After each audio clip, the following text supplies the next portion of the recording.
د سیټه چې تاسو را جنې ښکاري د دې د ژوند یوه دردناکه واقعه ده که نه د دې سره چې کم شوي دي که نه نو تاسو سوچ هم نشئ کولی تاسو به هم په ژړا باندې مجبوره کړي ویډیو راسې لږه مکمل وګورئ ملګرو د سیټه چې تاسو را جنې ښکاري د دې نوم زینب دی او ملګرو د 4 کالو وه چې دې پلار چې دی نو په روډ اکسیډنټ کې د دنیا نه رخصت شو د دې زینب او د دې مور چې دی نو دې به زندګي تېروله خو چې کله زینب 9 کالو ته ورسېده نو د زینب مور هم بیماره شوه حالت یې ډېر زیات خراب و زینب چې دی نو هغه به چېرته سکول ته هم نه شوله تللی د وړو سره به لوبې هم نه شوې کولی او بل خپله عیش عشرت زندګي هم نشوه تېرولی یو مور چې ده نو همیشه دپاره چې ده نو په کور کې پرېوتله هغه ډېره زیاته بیماره وه نو زینب چې ده نو دا سوچ وکړو چې دا به تلله بازار ته او بازار کې به پالش کولو خلکو له به پیزار پالش کولو روپۍ به راوړلې خپل مور له به علاج هم کوه کور به هم چلاو خو په زینب کې یو دا عادت جوړ شوی چې چا سره به بحث نه کوو همیشه به چې ونه خاموشه وه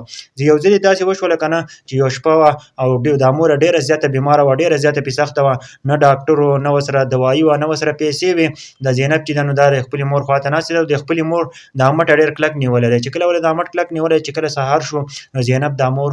هم د دنیا نه رخصت شوه زینب کې یوازې پاتې شوله زینب چې ده نو ډېره زیاته خاموشه به وه په مخه نو د محلې خلک چې دی نو دا یې یو یتیمخانې ته ولېږله چې کله دا یتیمخانې ته ولېږله نو دا په یتیمخانه کې وه د دیوال خواته به ناسته وه او یا به دیوال خواته ولاړه وه چې کله به یې څوک خواله لاړ نو دیوال خواته به ولاړه وه چاته به یې بحث نه کوو هغه بالکل خاموشه به وه د چا سره به بالکل بحث هم نه کوو اوس چې زینب چې دی نو هغه تعلیم حاصلوي زینب وایي